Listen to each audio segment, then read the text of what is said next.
Congressman Ron Paul is not afraid to stir up trouble. He's going to be my special guest in just a moment. But while Rick Santorum came out to endorse Mitt Romney last night, you're about to hear from Ron Paul on why he will not endorse Mitt Romney. Paul still hunting for delegates. But first, he led an Abolish the Fed hearing today on Capitol Hill. And CNBC's Eamon Javers is back with the full story. Hello again, Eamon.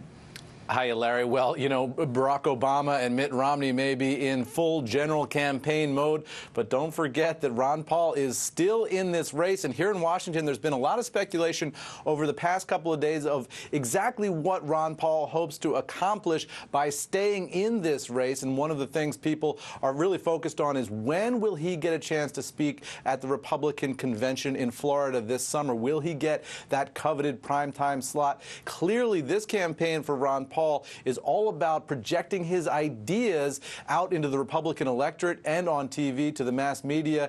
He continued to do that today with this hearing up on Capitol Hill about the role of the Fed and the dual mandate. And take a look to listen at some of his skeptical comments on Capitol Hill today, Larry. I'm sort of pretty much of a skeptic on what we get from the Fed, and I think they generally can find an excuse to do whatever they want to do. No resolution on what to do with the Fed. As Ron Paul has said, he wants to end the Fed. But, Larry, that hearing today generating a lot of conversation up on Capitol Hill. Back to you. All right, Eamon Javers, thanks very much. Let's bring in our very special guest. Here now is Republican presidential candidate Ron Paul. He's congressman from Texas. Congressman Paul, as always, it's a pleasure to have you on the show. I want to talk about your monetary hearing in just a moment, but politics are swirling around, if you'll permit me. Rick Santorum finally endorsed Mitt Romney last night. Congressman Paul, when will you endorse Mitt Romney? Well, I'm still thinking about that. Not soon, because I'm still working very hard to maximize the number of delegates. And if you watch the news every weekend, we seem to do a lot better in picking up the states. You know, it may turn out that we're going to end up winning Iowa, and we've won a couple of these other states. So I'm not thinking about that as much as what kind of a presence we'll have, how many people we're going to have there, and what kind of an influence we can have on the platform in Tampa. Well, there are a lot of reports that you're picking up delegates, particularly in these caucus states. But I want to ask you, I mean, what's the end game here? Do you want to try to deny Mitt Romney the nomination?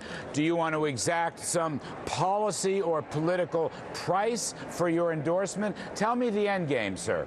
Well, I don't know the end game yet because the votes haven't been counted.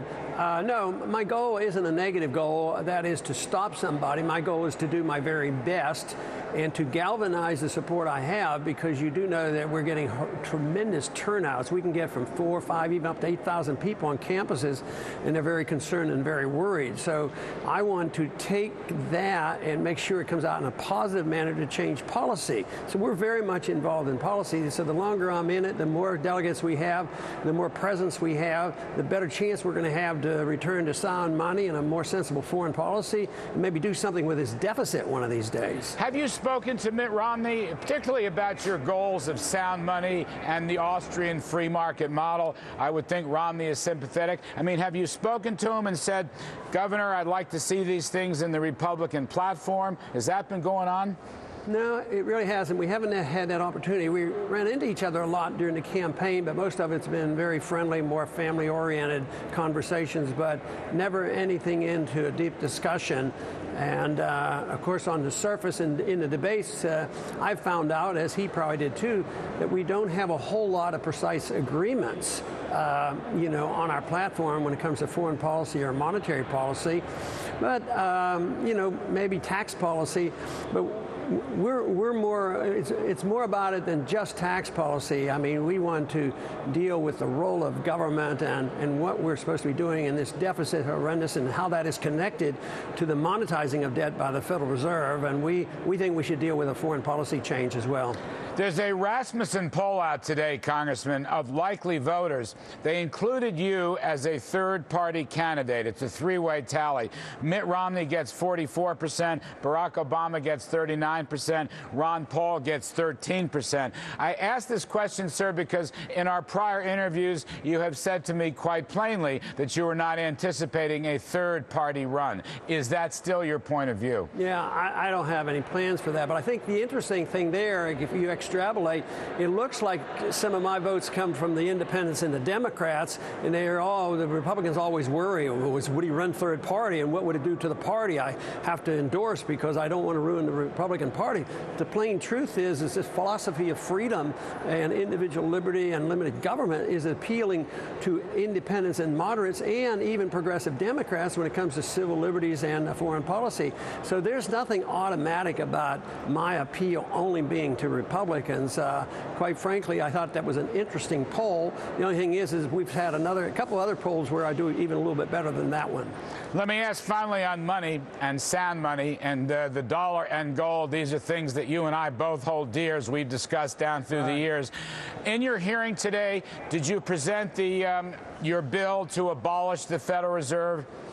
I did. We didn't concentrate on that because we had two other members of Congress and we had a total of 6 bills to deal with. We had a broad discussion. One thing it did is sort of drifted into the discussion on how you make the FOMC, how you make it up and whether or not they are approved by the Senate. But also there was a big discussion about the dual mandate, which, about both unemployment and pricing. That is less interesting to commodity standard people because we let the market deal with that. But we had two professors there that defended commodity money. I thought it was fantastic. One thing that there seemed to be an agreement on was no matter which part of the political spectrum or economic spectrum they came from, everybody seemed to be very concerned about world economy, especially in Europe, on what's going on right now. And of course, we in the Austrian school believe it has a lot to do with central planning through the central banks. All right, Congressman Ron Paul, thank you very much for your time, sir. Good luck in all that you do. Thank you. All right, there you have it. Now, you may have seen the banner during our interview with Ron